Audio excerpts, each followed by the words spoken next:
Good afternoon and welcome.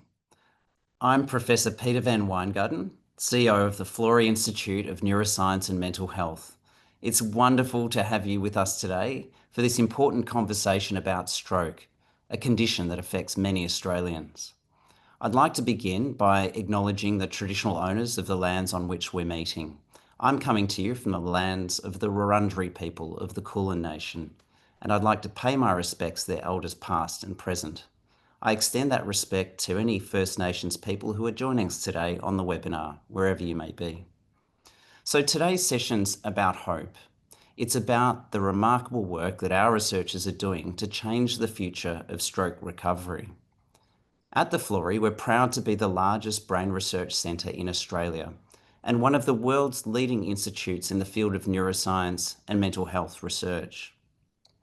For over 50 years now, our scientists have been dedicated to unlocking the mysteries of the brain, discovering how it works, what drives our behaviour, and how we can develop better tests and treatments for a wide range of brain diseases. Every day, our teams work across the full spectrum of brain research, from understanding cellular mechanisms through to developing new treatments to improve lives. At the Florey, we study more than 20 neurological and mental health conditions, from Alzheimer's disease, depression and epilepsy, to multiple sclerosis, Parkinson's disease, and of course stroke, the topic of today's webinar. So our community of more than 50 research teams work on 200 research projects to deliver innovation and impact in Australia and around the world. At the Florey, our goal is to translate our discovery research into better treatments and improvements in care so that people living with these conditions can live longer, healthier and happier lives. Now, none of this would be possible without the generosity of our supporters. Philanthropy fuels discovery. It turns ideas into experiments, experiments into breakthroughs, and breakthroughs into meaningful changes for people's health for the better. So every donation, large or small, helps us push the boundaries of what's possible. It allows us to find new treatments and to bring hope to those who need it most. I'd like to extend my heartfelt thanks to everyone who supports the Florey. You're an essential part of our progress and purpose. So a compelling example of this progress is our stroke research. Stroke remains one of the leading causes of death and disability in Australia. But as we'll hear today, Florey's stroke researchers are working hard to improve this situation. Our teams are pioneering new ways to protect the brain, to speed up recovery, and ultimately help people to recover and to thrive after experiencing stroke so that they may live the best of lives. It's now my great pleasure to introduce a researcher at the forefront of this work, Dr. Emily Ramage. Emily is recognised as a future leader by the World Stroke Organisation and an emerging leader by the International Stroke Recovery and Rehabilitation Alliance. Her work is transforming how we understand stroke recovery and rehabilitation. Emily's research really embodies what the Florey stands for, leading-edge science with real-world impact. Please join me in welcoming Dr. Emily Ramage. Many thanks for that introduction, Peter. And I'll just ask, it appears my camera has been disabled, but as soon as that comes on, I will start my video. There we go. Thank you very much for the opportunity to speak today. I'm very excited to talk about the work we're doing here at the Florey Institute. I'm part of the stroke theme here at the Florey, and I'd just like to begin by acknowledging lived experience. I acknowledge the individual and collective expertise of those with a living or lived experience of disability.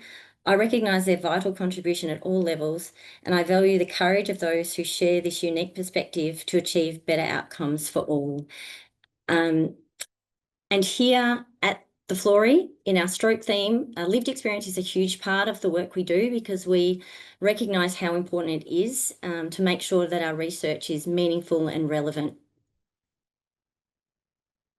So I'm going to talk a little bit about stroke. What is stroke? Stroke is an injury to the brain that is caused by a lack of blood supply. And the lack of blood supply can be caused by a bleed in the brain, which is known as a hemorrhagic stroke. It can also be caused by a blockage in the arteries, and this is known as an ischemic stroke. And that's the most common stroke that we see, particularly here in Australia. Stroke is really common. In fact, 1 in 4 people over the age of 25 will experience a stroke. And this is probably the reason you know or know of people who have had a stroke. In Australia, every 11 minutes, someone will suffer a stroke. And this comes at a huge cost. $9 billion every year is lost in Australia to stroke, but it also comes at a huge emotional cost and a personal cost for survivors of stroke and their families. The good news is we've seen over the past few decades some amazing advances in stroke research that has been translated into our hospitals, particularly in the acute management of stroke. We've seen the development of stroke unit care, so coordinated care specifically for people who experience stroke has been seen to improve recovery outcomes, which is very exciting. We also have seen breakthroughs in acute treatment to help return the blood supply to the brain to minimise the brain injury related to stroke. And this has come through things like thrombolysis and endovascular clot retrieval, which works to remove the clot from people's brains so that blood flow returns. In terms of the bleeding type of stroke into cerebral hemorrhage, there's ongoing research to improve management of that. And we've seen more recently the importance of reducing blood pressure very quickly when people arrive at hospital with a bleed in their brain and the impact that can have on improving outcomes. It is really important to return this blood flow to the brain because we know that after a stroke, people lose 1.9 million brain cells every minute. So time is brain, and fast action in relation to stroke is really important. So if you or someone you know experiences any of the symptoms of stroke, it's really important to activate emergency services very quickly. And what are these signs of stroke? We use the FAST acronym, and that is face. Is there any droop in one side of your face?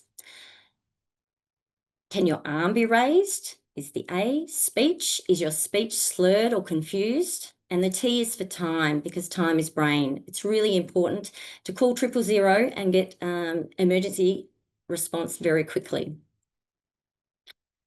The other really important thing about stroke is to actually try and prevent it. So you don't need to be using the FAST acronym. And how do we prevent stroke? Well, we can help to manage our risk factors. The biggest risk factor for stroke is high blood pressure or hypertension. The other very common risk factors are high cholesterol, smoking, being overweight, and diabetes. And so it's really important to be on top of these things and be in contact with your GP if you've got any questions about management of these. We also know that the prevalence of young stroke has actually increased, particularly in the ischemic or the blood clot type of stroke over the last decade or so. And we're recognising that actually younger people who experience stroke, and in Australia, 1 in 4 people who experience a stroke will be under the age of 65. And these younger adults tend to have unique risk factors alongside the traditional ones. And you can see those there on the slide, but they include migraine, pregnancy, postpartum, different pharmaceuticals and conditions. And we're becoming more aware of that and helping to manage these risks for people at a younger age to reduce stroke in this age group.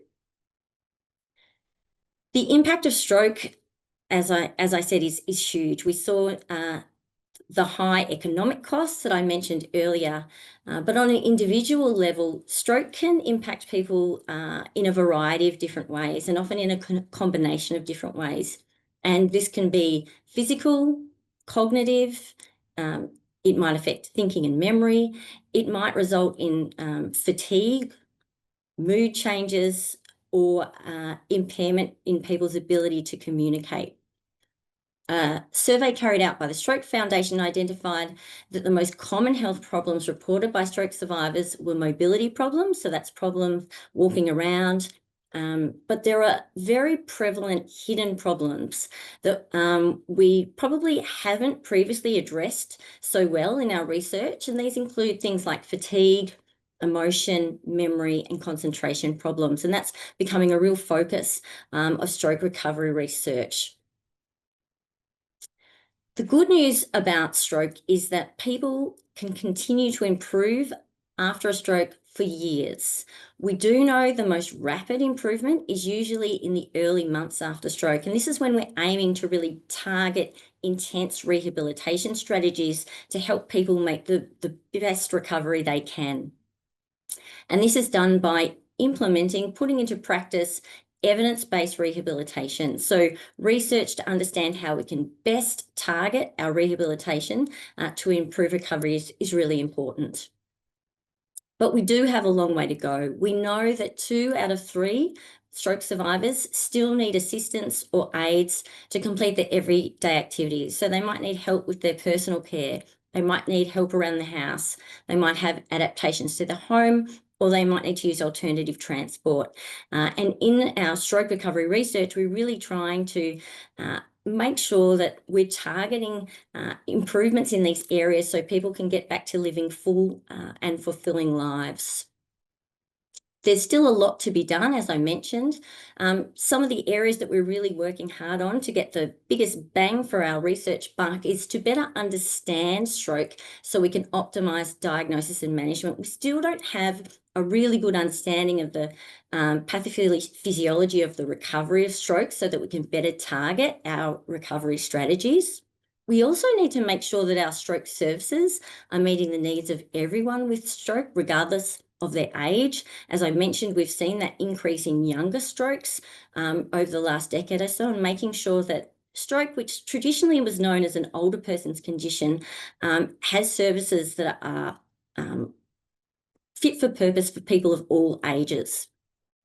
We also need to make sure we're targeting those hidden problems and invisible disabilities. For a long time, stroke recovery research really focused on physical rehabilitation, but we're now moving towards rehabilitation strategies for all different impacts of stroke. I'll now hand back to Peter. Thanks, Emily. It's great to have that overview of stroke and stroke care, but it's also raised some really important points around, critical need for further developments and further advances in stroke research. So with that in mind, it's my pleasure to introduce our next speaker, Professor Vincent Thijs. Vincent will take us deeper into the Florey stroke research, exploring how we're pushing the boundaries of what's possible in stroke recovery and prevention. So in addition to leading the stroke research at the Florey, Vincent's a neurologist and clinician researcher who specialises in acute stroke treatment, stroke prevention, stroke in the young, and the genetics of stroke. He is apparently an extremely busy man. So please join me in welcoming Professor Vincent Thijs. Hello and good afternoon, and thanks for your kind introduction. I will describe the breadth of research that is being done at the Florey, and a lot of the themes that Emily has already discussed will be targeted. Let me first start with a new service that we have set up at the Florey, which really could be the future way how to deal with people that have had a stroke at a younger age. It's called the Young Stroke Service, and it's unique in Australia and also quite unique in the world, actually. So Emily told you that stroke can occur at a younger age. It can occur in children, most commonly in older people, of course, but when it targets people that are between ages of 18 and 45, they are often felt misunderstood by doctors and the whole healthcare system. And that's why we thought, based on a lot of feedback that we've had in the past, that we needed to create a unique stroke service. Especially because stroke then occurs at an age when people are having families. Sorry, I see my screen is incomplete. And when they are have professional needs that are much more important than at a later age, or when they're starting to study. And also if you have a stroke when you're in your 80s, the outlook, the future is looking different than when you're 18 and you have to live your entire life with the consequences of stroke. So that's why we are creating this young stroke service. I will not delve too much on the gaps that people experience when they're having a stroke before, because of course, people think it's uncommon to have a stroke at a young age, so the ambulance services will not recognize that it's a stroke. In the emergency departments, people will not believe often the person is having a stroke when they're in their 20s or 30s. And this leads then to other problems with missed stroke diagnosis, and also the causes of stroke may be a little bit different, so people should get targeted diagnostic workup, etc. But we're mostly focusing in the rehabilitation and life after stroke phase. So we set up this experiment across 2 states and 2 services. We targeting people between 18 and 55 in 2 states that have a stroke diagnosis, and we work together with our stroke survivors to really understand better what their needs are. So we created a special questionnaire called the Unmet Needs Questionnaire to really know what is happening to these stroke survivors. And now we're a couple of years in the project, and we're seeing quite a lot of young stroke survivors reaching our service, also from regional areas, which is really important because that's where many of the services are just not available. Seeing a neurologist, seeing a neuropsychologist, or other dedicated healthcare services is often difficult in rural areas, and we're trying to supplement that by having a lot of focus on telehealth. So the age range, as you can see, 48, 43, we see that about half of our stroke survivors are women, and we see them relatively early after stroke, but not in that hyper acute phase of the first days or weeks. It's mostly life after stroke that we're targeting. So what do these people with stroke at a younger age tell us? Well, again, here, a lot of hidden disability. They may feel tired a lot, and you may have had days where you're feeling fatigued, but imagine that is happening all the time, every day for the rest of your life. Problems with work or study, memory of thinking, movement, mobility, and strength, and then problems with driving, and then also this affects your mood, and maybe there is something innate of having a stroke that particularly predisposes you to having a stroke. So what do we offer for these people that have had a stroke at a younger age? Well, we have dedicated psychological therapy called cognitive behavioral therapy. About half of our people are getting that treatment. Vocational rehabilitation, so getting people back to study or work, which is, of course, given the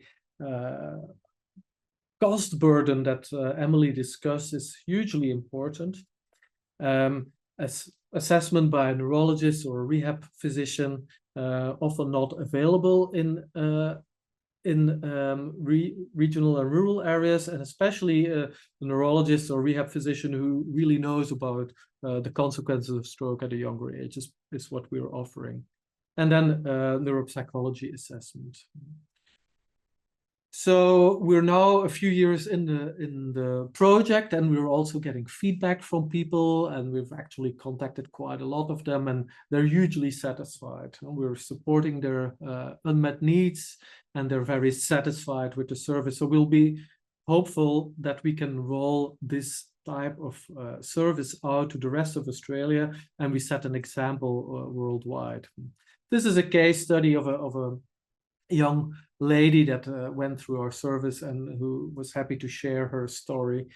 So she had a very productive life, has a lovely dog. She then has stroke symptoms and is brought into hospital. It was discharged very quickly and then underwent an MRI. It showed that she has had a stroke. The doctors that she was in touch with said, you can return to work within a month, but it doesn't go. It doesn't work. Her job demands are too demanding. She's too fatigued, and also her concentration is affected. She then sees a neurologist who is not particularly familiar with stroke at a young age, and says, okay, you've had your workup. That's it. Go back to your normal life. And then patient continue to struggle, loses her job, runs out of sick leave, partner needs to come and help at home. And so when she then gets in touch with the Young Stroke Service, she tells about her unmet needs, and these are the 3 most important ones, but she actually has 23 other unmet needs related to stroke. We were able to provide her with information, a proper neurology assessment, specialized physiotherapy, a neuropsychology assessment, this special psychological therapy we're offering, and vocational rehab. So she has now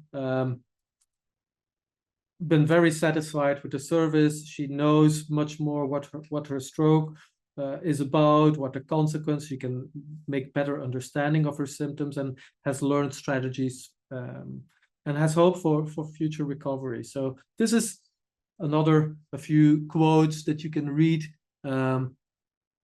about the quality of the service we're providing. So that is a little bit the one aspect of our Young Stroke Service and the research about new forms of healthcare that we can provide for people with stroke. Now, as part of that project, we are also doing what we call a deep phenotyping project. This is more traditional research where we're really trying to tackle and better understand one of those hidden disabilities, especially fatigue. What is phenotyping first? Well, phenotyping is what we can measure, what we can see in a person, what is their appearance, what's their behavior, but we think that is due to combination of genetic background and then also what's happening in the environment. And we're trying to understand these phenotypes by doing very detailed studies and following stroke survivors up, especially these young stroke survivors that are struggling with fatigue and problems with cognition. And we want to characterize the recovery in these areas. And we're using a lot of scientific techniques, brain imaging, looking at the multiple proteins in the blood and doing PET scans to really follow up these patients. We're also measuring their physical activity, looking at sleep, other environmental exposures that you may have heard about that could impact recovery, such as microplastics. And we're also looking at genetics. So this is a huge project that Emily, who just spoke, is leading, and really will help us better understand this problem of fatigue that happens throughout neurological conditions. So we hope that we will garner specific insights by doing this study. These studies, of course, cannot happen in isolation. We use a lot of partners.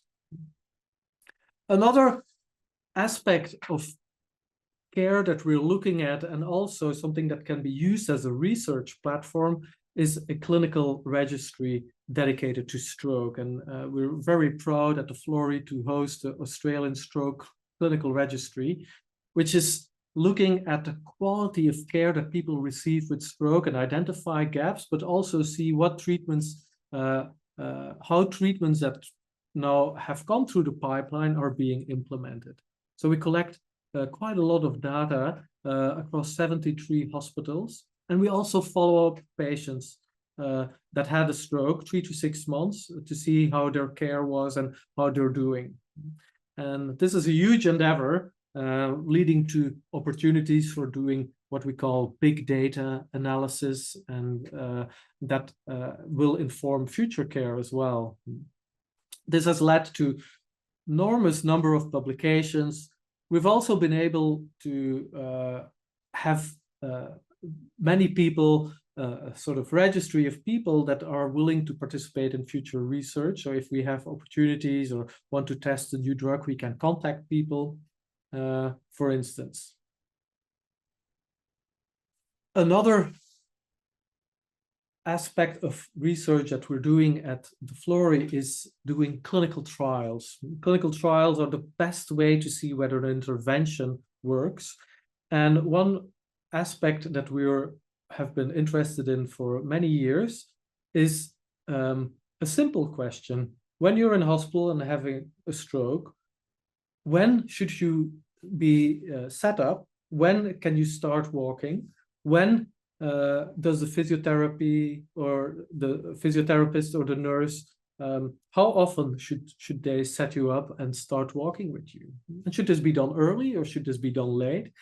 And a lot of research has been done around the world, but actually we're leading the largest trial of this. And this is a complex slide and I won't walk you through it, but we're using innovative techniques to do clinical trials, and instead of doing one intervention or answering one question at the time, we now have the opportunity to answer multiple questions in multiple groups rigorously, using novel statistical techniques. And this is going on worldwide, so the Florey has a global impact. We're doing this in 7 countries around the world, including countries like India, Malaysia, Brazil, so that also our research has a global impact. And you can see these clinical trials, they require a lot of staff, and they take a lot of time. One calculation that we did was see how many of our staff had babies since we started this project, and over the past 5 years, 55 new babies were born during this research. So this is a slide of the staff worldwide that has been working on these projects. And finally, just to highlight another research group within the Florey is looking at, and I will skip this slide, but recovery doesn't stop at 90 days or 6 months after stroke, as many stroke survivors have been told, but actually can go on lifelong. And not every moment in a person is susceptible to recovery treatments, such as an extra bout of rehabilitation. And this can be done and analyzed, and that's what we're focusing on, personalizing the time when people need rehabilitation. And also we're using artificial intelligence technology and sensors to see how people are moving, and using that information to better tailor their physiotherapy. And so that we can provide this therapy through telehealth at home using these technologies. So that is quite an interesting development that we're working on now. You can see that we're trying to address critical gaps in research here at the Florey, and especially research that is focused to not animals, but really humans, and trying to use scientific techniques to understand what's happening to humans with stroke. I'll now move on to have the insights of somebody who's worked with us for many years, Brooke Parsons. She had a stroke in her teens and has suffered lifelong consequences of a stroke, but has found in herself the strength to work with us and shaping our research, and also trying to help us identify questions that really matter to stroke survivors. And I will stop sharing here.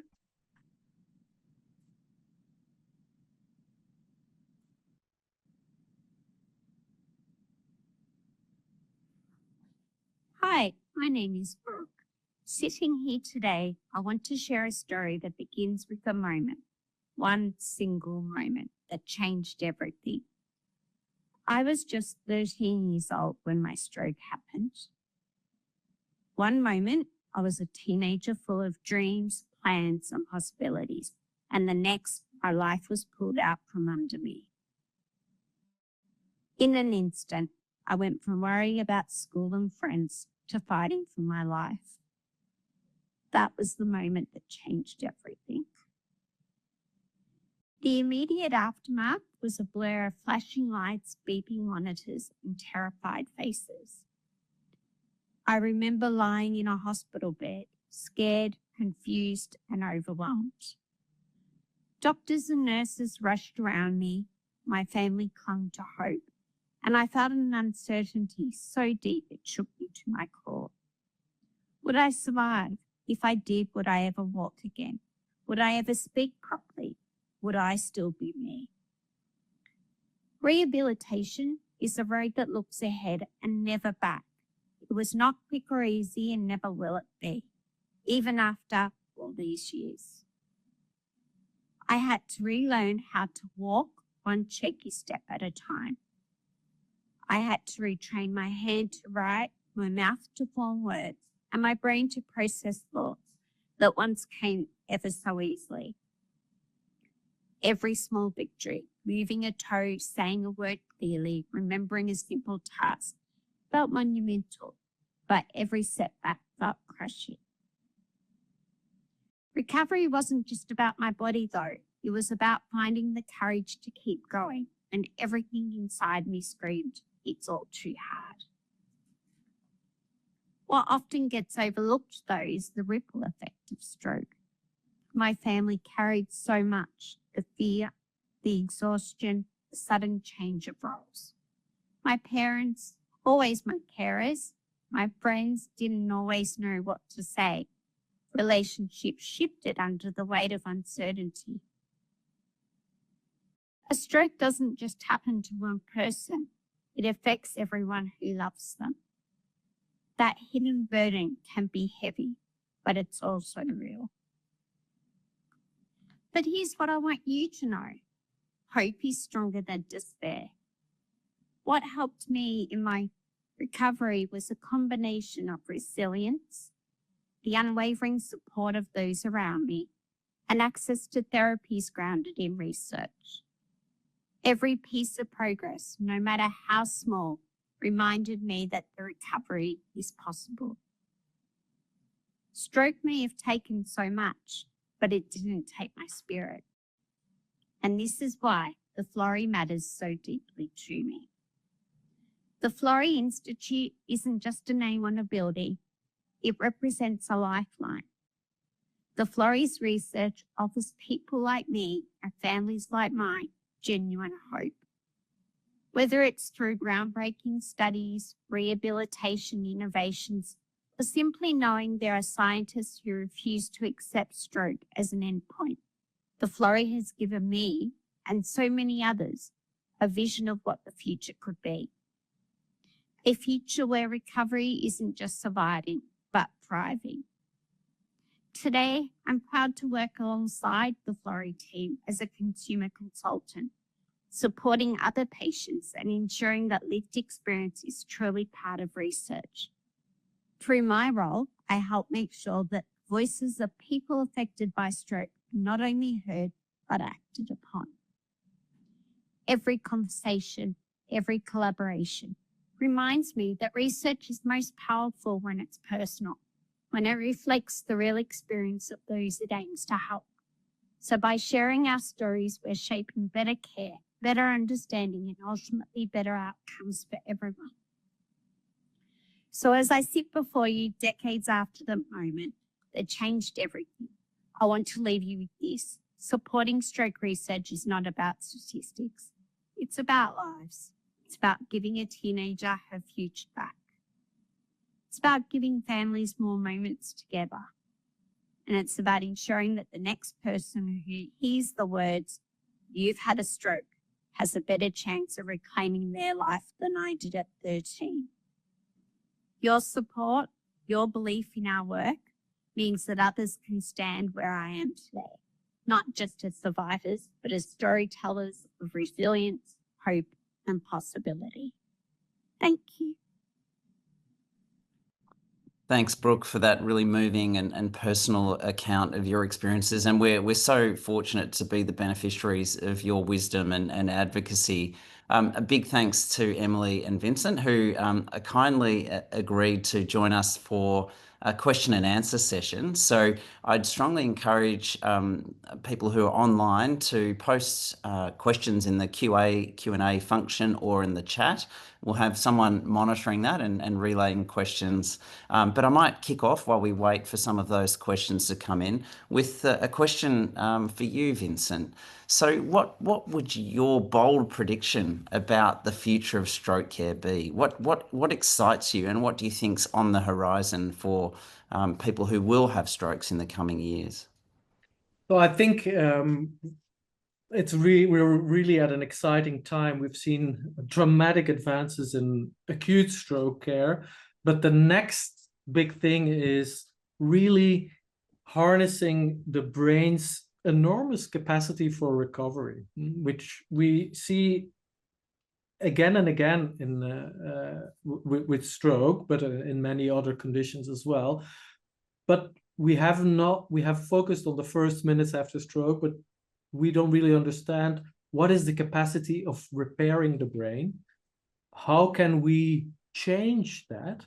And we have some ideas. We could use rehabilitation, maybe paired with a drug, maybe paired with some own retraining using digital technologies, using brain stimulation. So that excites me. It's yes, we can work on the first hours, and that remains the focus, but we know that strokes will continue to happen, and these treatments, although they're very good, they're not magic.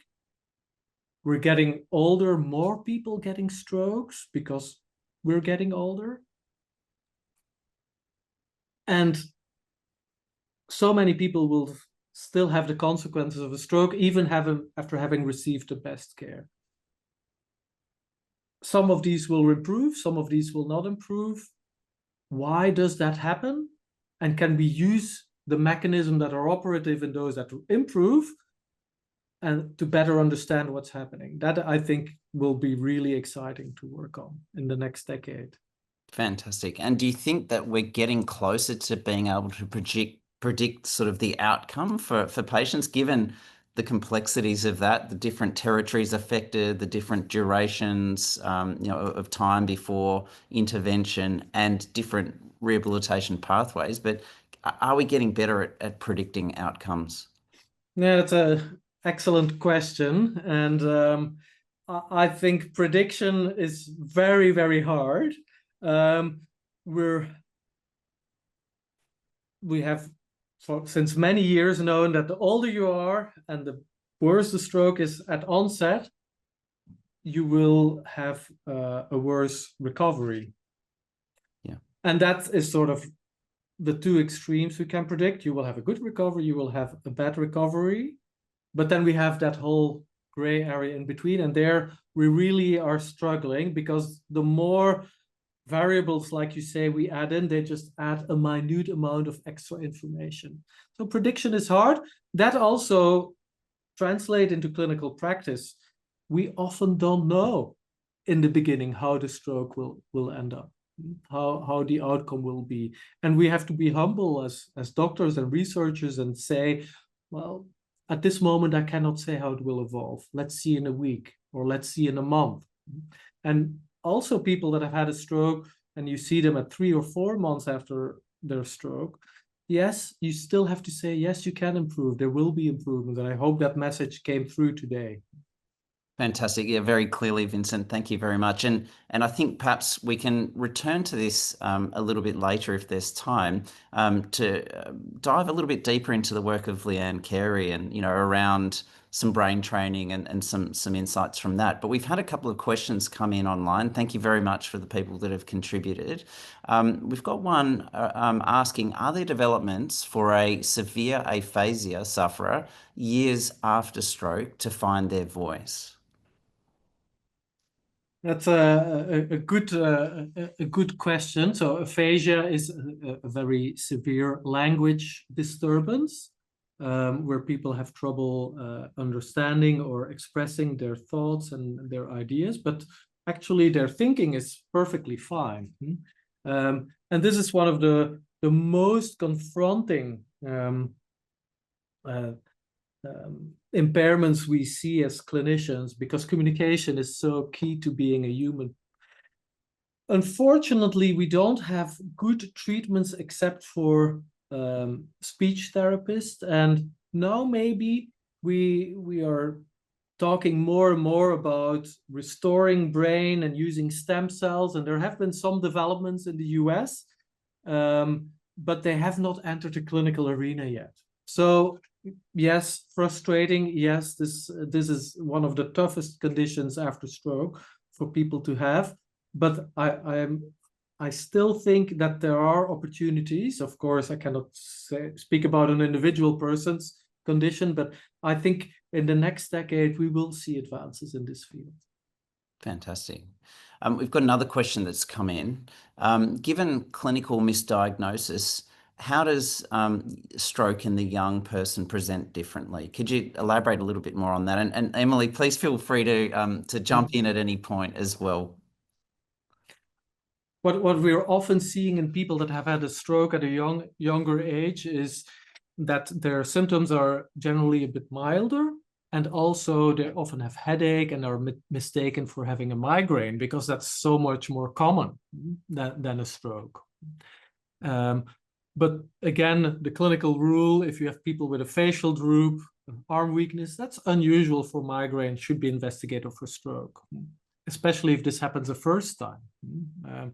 If people have trouble speaking, etc., the same rules apply as in older people, but we should keep the option open. This could be a stroke, actually.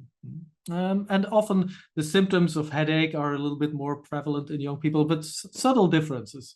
But it's more the context why that leads to misdiagnosis. Thanks, Vincent. Emily, I might throw a question to you.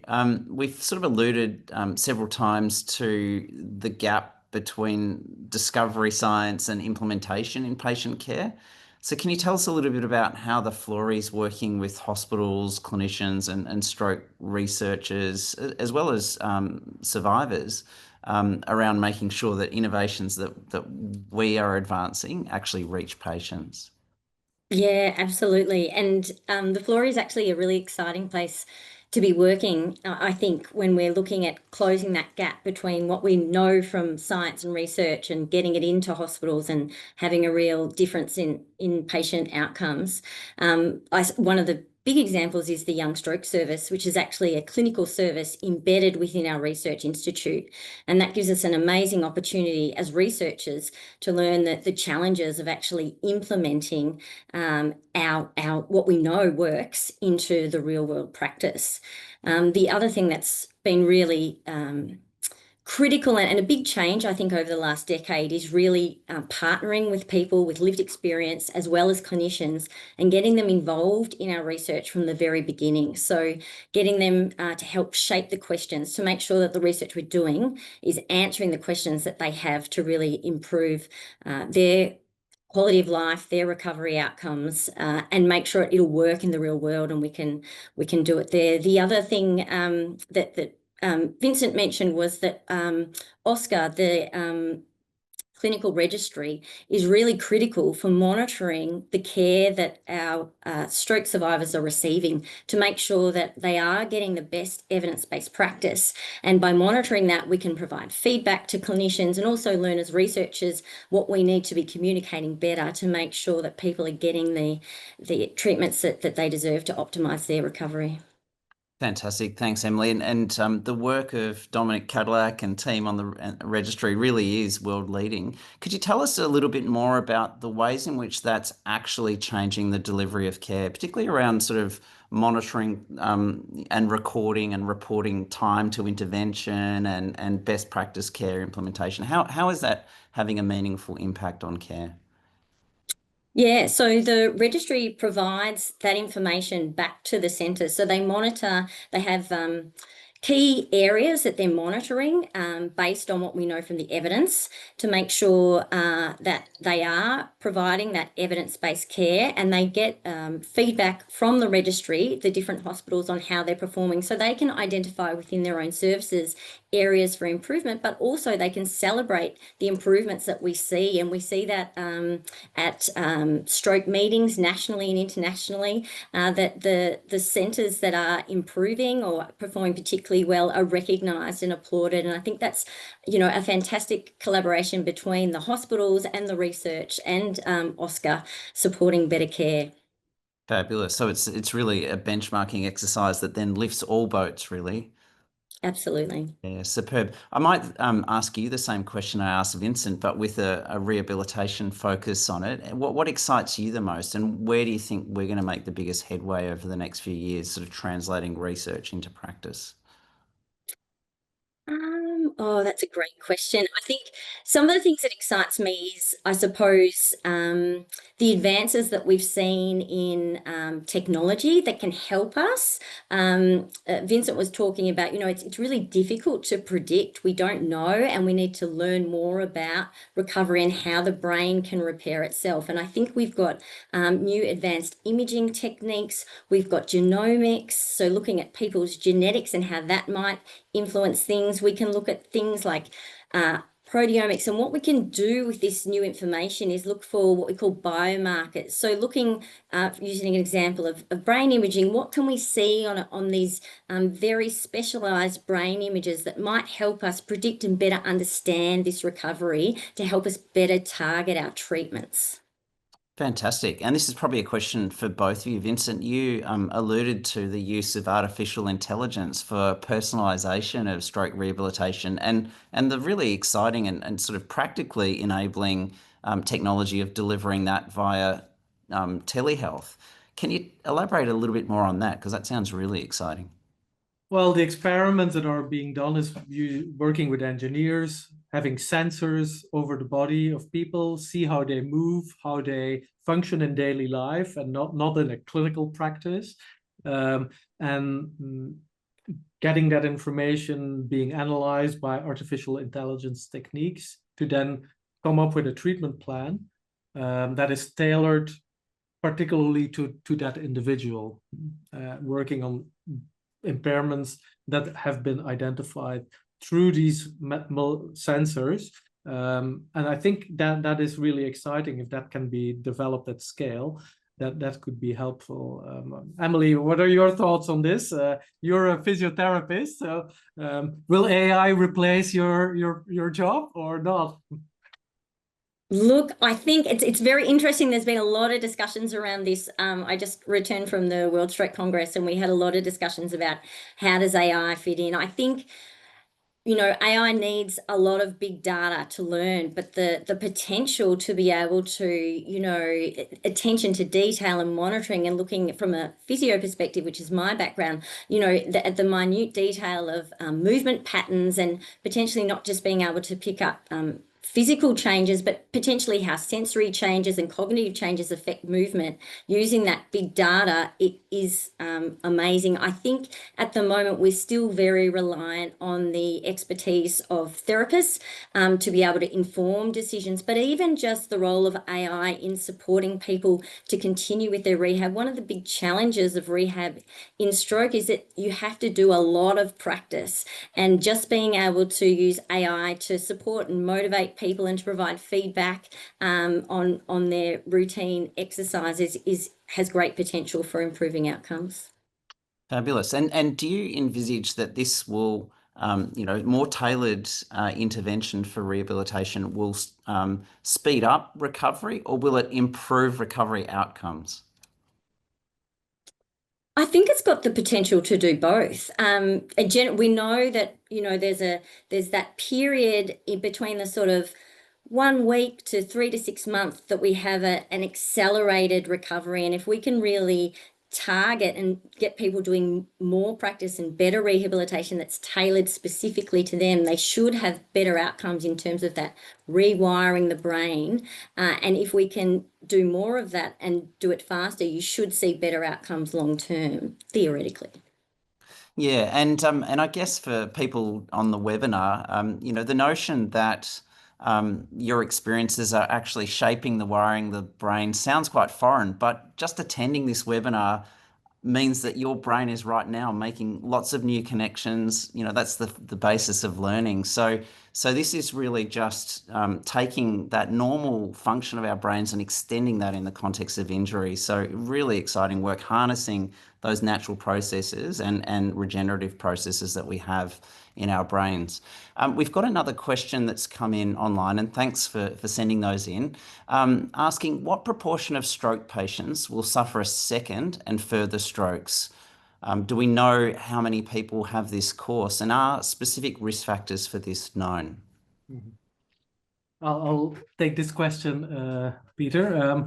So it depends a little bit on the stroke type that you have. Emily explained about hemorrhages versus ischemic stroke. The recurrence rate of hemorrhages is a little bit lower than ischemic stroke, but it also depends on the particular subtype of hemorrhage that people have. And the same goes for ischemic strokes. Some types have a low recurrence rate and some types have a higher recurrence rate. But on average, if you look at ischemic strokes, what I tell my patients is 5% will have another stroke the first year, 10% after 2 years, and then after 5 years, about 20%. So it's pretty high, 5 years, 1 out of 5 that will have another stroke. And that's with best medical treatment. But it's an average. Not everyone who has had a stroke will quit smoking, will start exercising, will have their blood pressure controlled.